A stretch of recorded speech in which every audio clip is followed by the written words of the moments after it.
going, baby? How you living? How you living? I really like to take this challenge for myself, aside of just being a musician. She had a swishy jacket and some thing in her head. It's really big for you. Yeah, it's like the size of me. Don't worry, I won't say anything stupid. I hope. It's just like a crazy metal band, like shooting everything up. My advice is forget the movies and look for a good job. My daughter is going to sleep, so I need to say goodnight to her. I don't want terrible things to always be happening to me and my children, you know.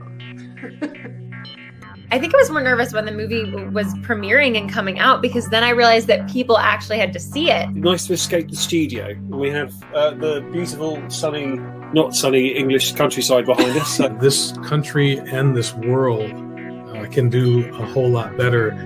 Wow, what a presentation. Right, like I want people to know that you didn't just show up now. That's where the idea of the pancake came from. But you're the only person ever who's ever asked me that question, ever. Oh, wow. In this pre-camp program, my job is to get you guys physically fit for hiking. You work on these huge incidents with fires, as high as this building, smoke everywhere. Everything's gonna help get you prepared for wildland firefighting, okay? Up, let's go, sing. I did the crime, so I gotta pay up for it, you know what I mean? Looks like our number finally got called. They're desperate for hand crews, and we're it. The heat is like overwhelming. They couldn't breathe. It feels like if we could do this, we could do any job out there. You're always gonna remember this, not as being locked up, but as being a firefighter.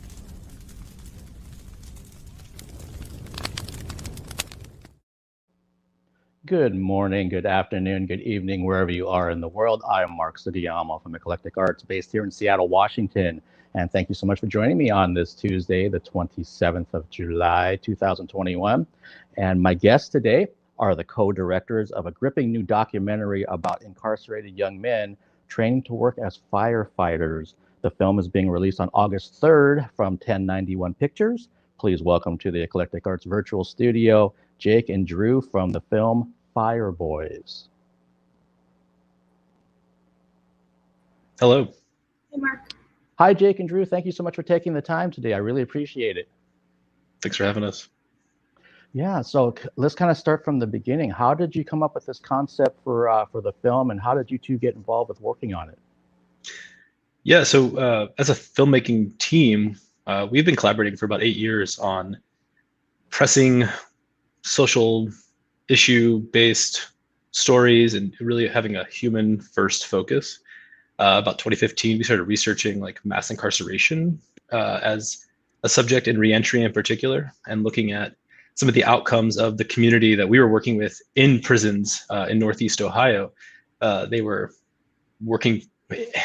incarcerated folks working in the prisons and thinking that this work they were doing, whatever field it was going to help them return and then get jobs and opportunity, only to be faced by barriers to reentry that actually prevented them from getting jobs, prevented them from getting housing, prevented them from getting other public benefits. And we saw this as a real societal problem and wanted to tell a story about it. And kind of researching that, we stumbled upon these stories about incarcerated firefighters in California who were battling yearly blazes for $1 to $2 an hour. And so we looked at this as somewhere between this prison labor exploitation story and a rehabilitation or redemption story. Like, look what the sacrifice and these incarcerated volunteers are making.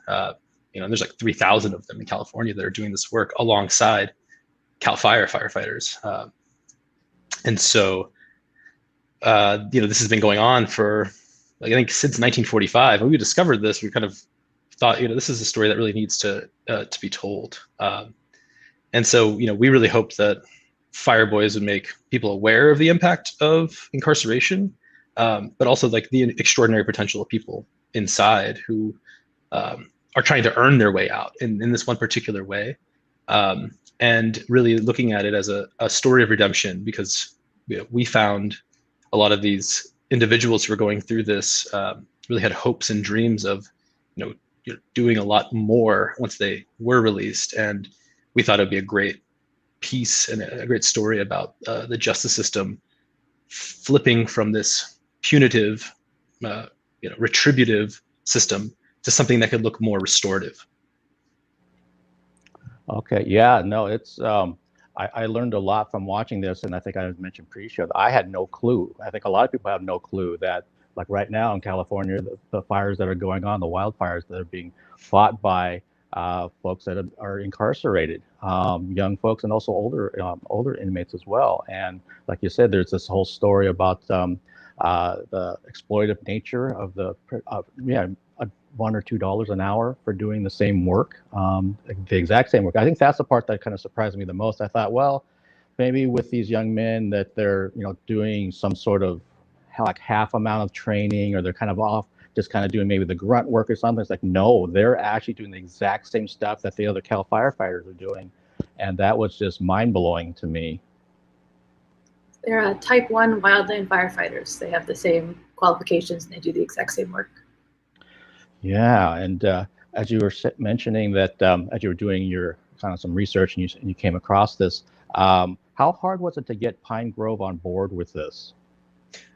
Drew and I had really been working, sort of collaboratively within prisons, doing education work and also making these short documentaries. So we had an example of the kind of work we wanted to do and the kind of story we wanted to tell going to Pinegrove. So we initially pitched them a short piece about Pinegrove, about the only juvenile fire camp, as they called them, for incarcerated youth. So there's 35 camps across the state. There's one that has incarcerated youth, people between the ages of 18 and 25. And the Cal Fire and California Department of Corrections Rehabilitation have a partnership. So CDCR provides the security in the facilities. Cal Fire provides the training and the structure and runs the fire crews. So we had to kind of appeal to both of them. And the access point was the Public Information Office through California Department of Corrections Rehabilitation. And so we had sent them like a proposal for a short and then an example of a film we made called 100 Second Chances about a reentry program based in sort of culinary arts out of a restaurant. And they were interested and open to the idea, but they didn't really approve like a feature film right out the gate. That took a long time to develop.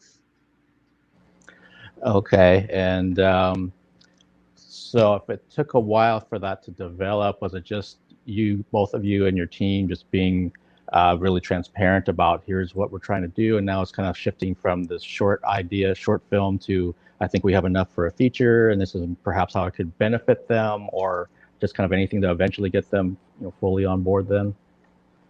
Definitely evolved a lot, I would say. I think, there was the first hurdle, a series of filming where we were filming towards the short. And then, of course, we realized that there's just so much more potential there, in part because we met Chewie Hernandez, who was one of the lead participants in our film, basically on our first shoot.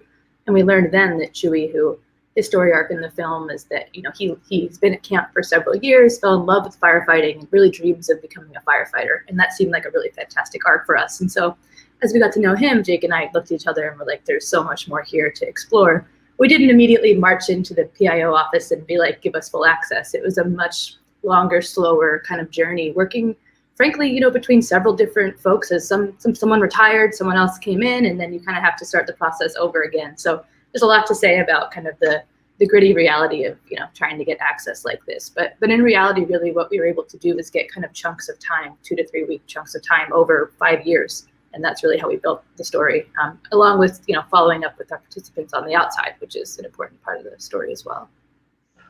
Right. Yeah. That's always fascinating to me when I get the chance and privilege to talk to film folks like yourself, because I think when you hear, like you just mentioned, Drew, 5 years of filming in chunks of time. As a viewer, I think a lot of people would say, well, I just watched this and maybe it took them a year to make it and put it together. It's like, no, they dedicated a lot of time to get these pieces. There's going to be stumbling blocks at times.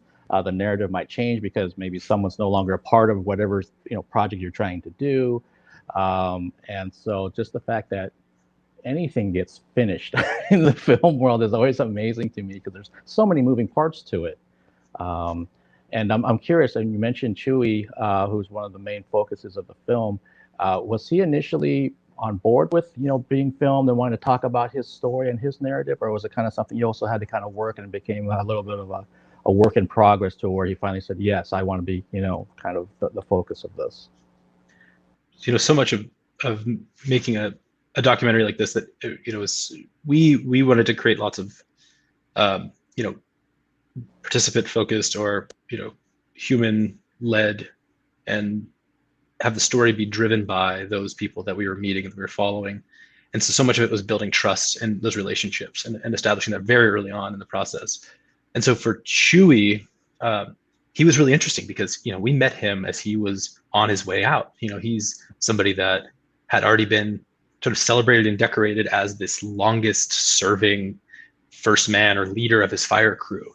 And Chewie's story is great because he came in, right out of, Chewie was 16 years old and he was incarcerated. He was sentenced as an adult, which means it's a very different circumstance. Like if he were to get kicked out of fire camp, he's going back to an adult facility. He's not going back to one of these, Department of Juvenile Justice facilities with other people his age. He's going into an adult prison with, anyone from 18 who was sentenced as an adult to, who knows, 60 years old or older.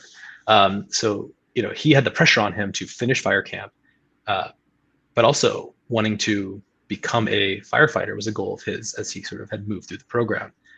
And when we met him, he was about maybe like a little bit less than a year away from his release date.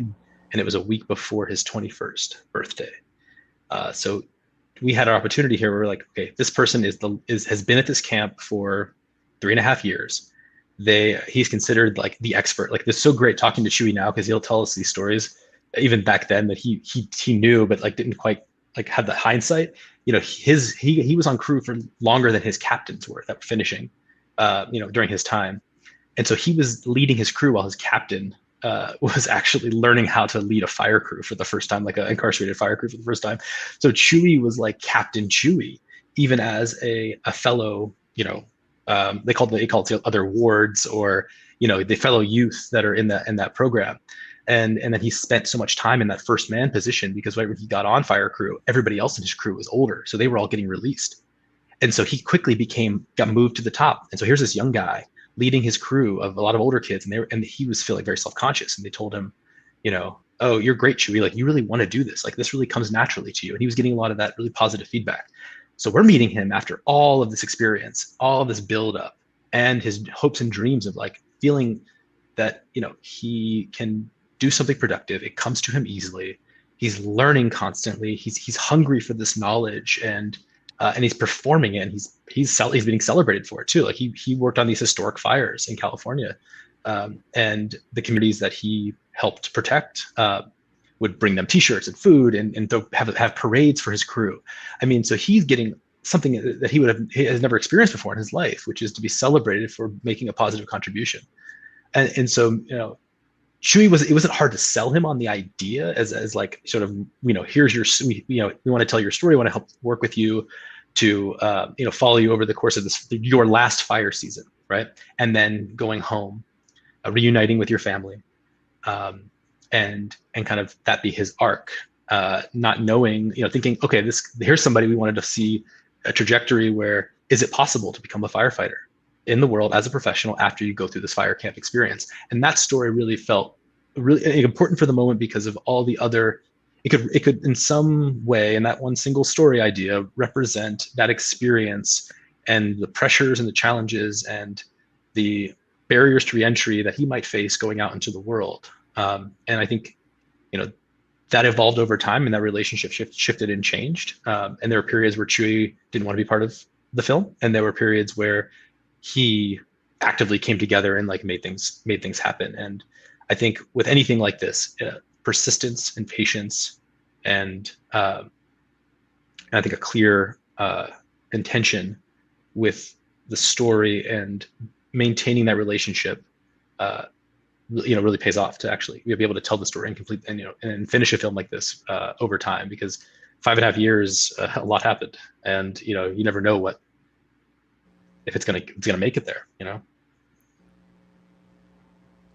Yeah, no, it's and you said you kind of touched on one of the key words, and I mentioned this pre-show, like some of my own personal background, that with the students I used to work with that were no longer part of the Seattle School District, trust was probably the number one thing, is that I had to establish that, and I couldn't waver from it. So I had to have a lot of transparency. I had to kind of look within myself a lot of times and open up about myself with these students, where maybe the average teacher would not do that because they didn't feel comfortable. But they've been shunned and ridiculed and just so used to being in trouble all the time with the students that I used to work with, that you're just another adult to them that's just trying to look to get them in trouble, looking to get them kicked out, looking for something. So there's no trust whatsoever. So I have to work doubly, if not triply hard to get that trust. And once I got it, it was like gold. I had to make sure it stayed there, because as soon as if I lapse from that, all is lost, and they're not gonna come back to you. And I would imagine, the folks that you were filming were probably something pretty similar, Chewie, and also the other guys too, that if they understand your intention and the narrative that you're trying to tell, so yeah, this makes sense, and it seems like you really kind of put us in an honest light, then they can respect that. But if you start to do some kind of twist or turn to kind of make it sensationalistic or something like that, then they may have been like, no, this isn't what I agreed to. Get out of here with your camera and your crew, and I don't care what you're trying to do. I'm trying to live my life basically and get out of here, and hopefully I make a transition back into society, and we can talk about that in a second. But I'm curious about when you were filming over 5 years, what was it like filming when they were actually out on the fires and being around that? Because I've personally never been anything near, obviously, a forest fire or something of that magnitude. As filmmakers, what was that like, being out there, day in, day out, capturing your film, but also just knowing what's all around you? Yeah, it was intense. I mean, on the trust element, I think this is actually directly related, because for us, we couldn't say like, have a great hike, guys, good luck with the fire, we'll see you after. Like, we were with them. We used the word embed when we described like how we wanted to collaborate with these crews. We wanted to embed with you and see what your life is like. And they responded to that, not only because, I think a lot of them felt it was cool to have cameras around, and we worked really hard on kind of being transparent around the story we wanted to tell. But more than that, like, we were sweating next to them. We had the blisters next to them. We were scared. They pretended they weren't scared, and they probably weren't, but I was a little scared. But like, I think that really earned their trust, and it was a continued earning, like, over a long period of time, for them to see us put in that sweat equity next to them. I think that like went a long way in the sort of intimacy that I hope reads in the film. In terms of filming in the fires, yeah, it was definitely a very challenging part. I think the uncertainty of it, right? I mean, there's the first question, which is, we had a joke where often we'd show up and there'd be no fire, where it was like the fires decided they wanted to go out because the film crew was there. So there was the first element of, we wanted to get these scenes. It was so important to see their work. And there were weeks that we were, kind of waiting. So that's an interesting part of it.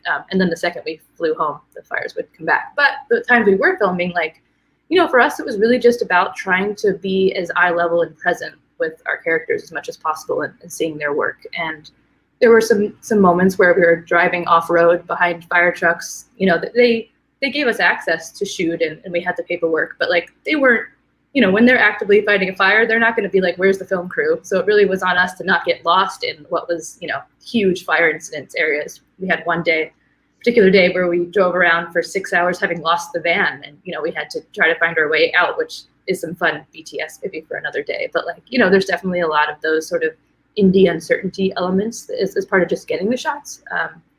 But the fire shots themselves, like I said, it's really just trying to stay present, stay safe, and like document the work in like an honest way. And it's pretty dramatic. There's one particularly dramatic scene, and we couldn't have done anything but just be present and document it.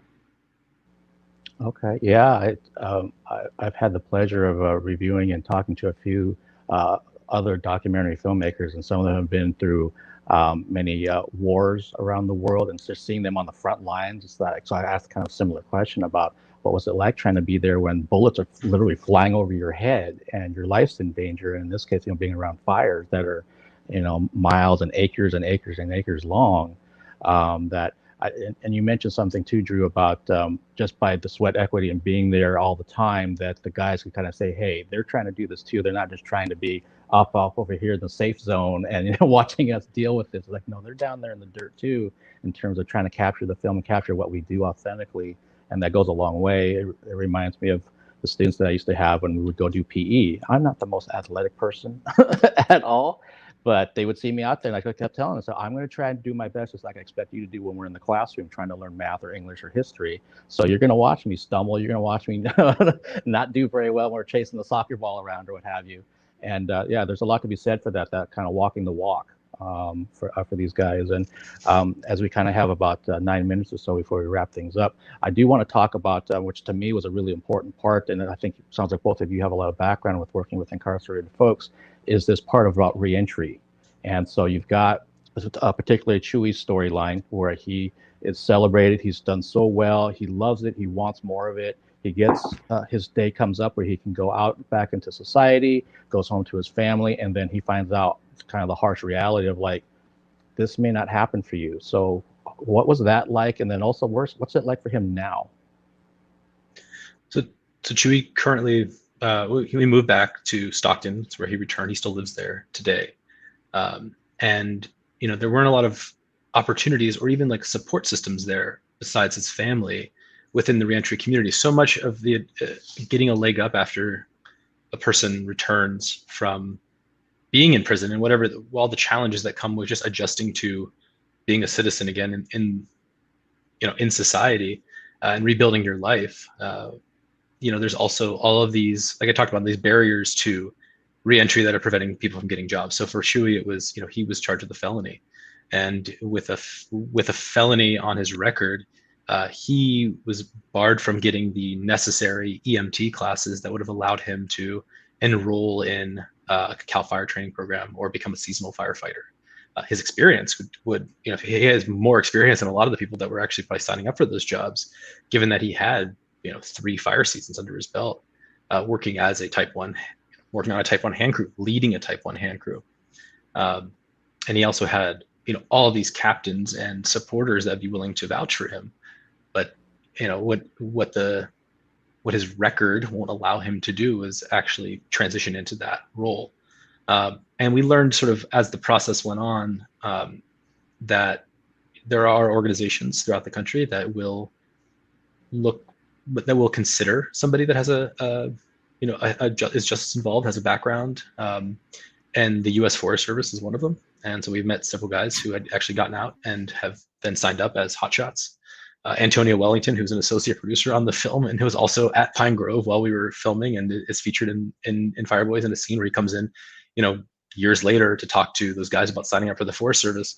You know, that is an actual reality. They can do that. For Chewie, it was very different. You know, he had his family in Stockton. You sign up for the Forest Service, you can get sent anywhere in the state, anywhere in that region of the country. So he wasn't willing to go 3 or 4 or 5 hours away at that time. It did make sense for him.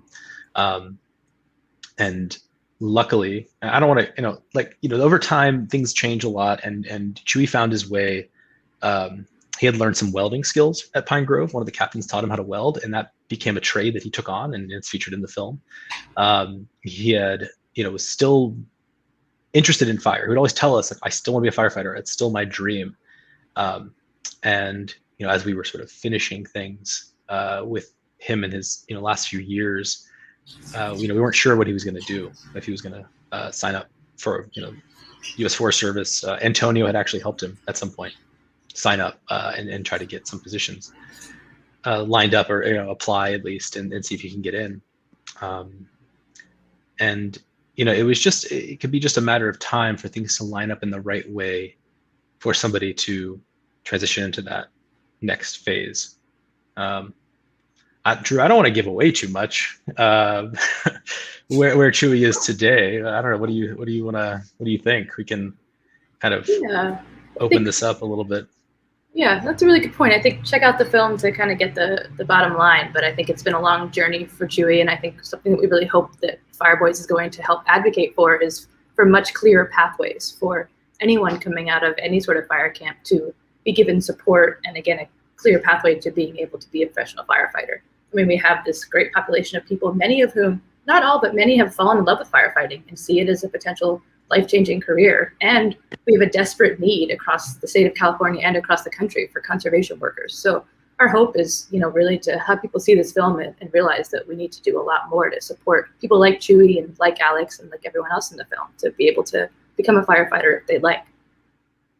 I'll say this: there's a lot happening on the ground within policy and with in reform, especially in California, to clear the way for people who are just as involved in some capacity, who might be faced by a barrier to a career in conservation.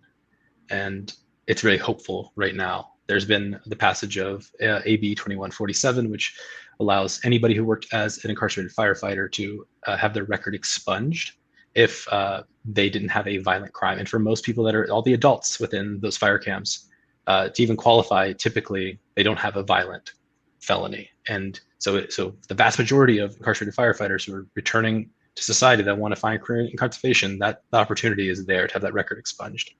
And there are programs like the Ventura Training Center that is providing that pathway into the career, where they're getting training, they're working with in sort of these cross-agency collaborations between, well, Ventura Training Center is an Anti-Recidivism Coalition and CDCR, CAL FIRE, and the Conservation Corps. And so there's an incredible effort that's happening right now on the ground to create these jobs for the exact reasons Drew mentioned. I mean, we are in desperate need of conservation workers, and there are all of these empty camps all over the state that have closed that are looking to them as training grounds to really get a workforce out there, because fire season's not going to get any less devastating as time goes on. Okay, yeah, I mean, for folks, when you get a chance to watch the film next week, that's probably the one aspect of the film is you feel like, gosh, he's done so many things right. He's finally turning things around. He's now going to be ready to contribute back to society. He's got a plan in terms of what he wants to do, and then there's like nothing there basically. And it seems like there needs to be at least some sort of bridge between that and jumping onto a crew.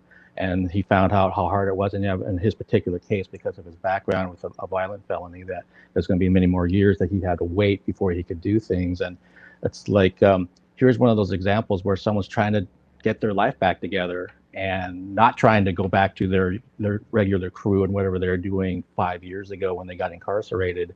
And they wanted to make that change. And then it's like, how many things can we throw in front of you so that you eventually will just maybe snap and not be able to do it? In his case, yeah, he went to, as you show in the film, he went to pick up the trade of welding that he had learned in the camp, which is great that he was having another purpose. But like he said, I think in the film that he would give all that up in a second for no money, just to be back on, with an axe, with a chainsaw, back on that line, doing what he loves. So I hope that, that dream comes true for him, because he certainly deserves it.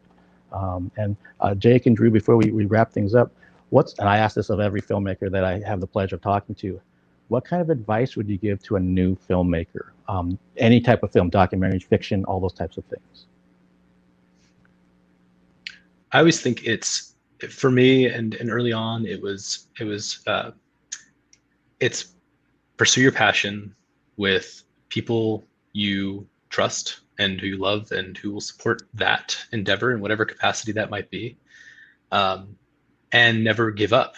I think my feeling is always, you'll win if you don't quit, and if you believe in something strong enough, you'll find a way to make it happen, and pursue it with whatever you have. I always feel like the technology always gets in the way. Just like pursue it with whatever you have, and a good story can change the world. I think for me, it's tell a story that you want to wake up every morning for the next 5 years thinking about, that makes you feel that sort of passion and dedication, and really think about that before you start a large project. And I think that's something that I've been fortunate about this project, working with Jake, is that it's just been such a intense, complex passion project, and it is the kind of project I wanted to wake up thinking about every day. But I don't think I knew that that was the requirement when I started my first feature, and I think that that's something that is worth thinking about. Okay, wise words from both of you. Thank you so much. And Jake and Drew, thank you so much for taking the time today. And everybody, again, Fireboys comes out August 3rd, it's a week from today, next Tuesday. And you'll be able to see what we've been talking about. It's a fantastic film, and I wish both of you all the success with every project that you have coming up. And if you ever want to come back together to talk about those future projects, I would love to do those follow-ups. So until then, stay safe over there on the East Coast, and thank you so much for making this film, because it's a very, very important film. Thank you, Mark. Thank you, Mark. Appreciate your time. Thank you. Bye-bye. All right. See ya.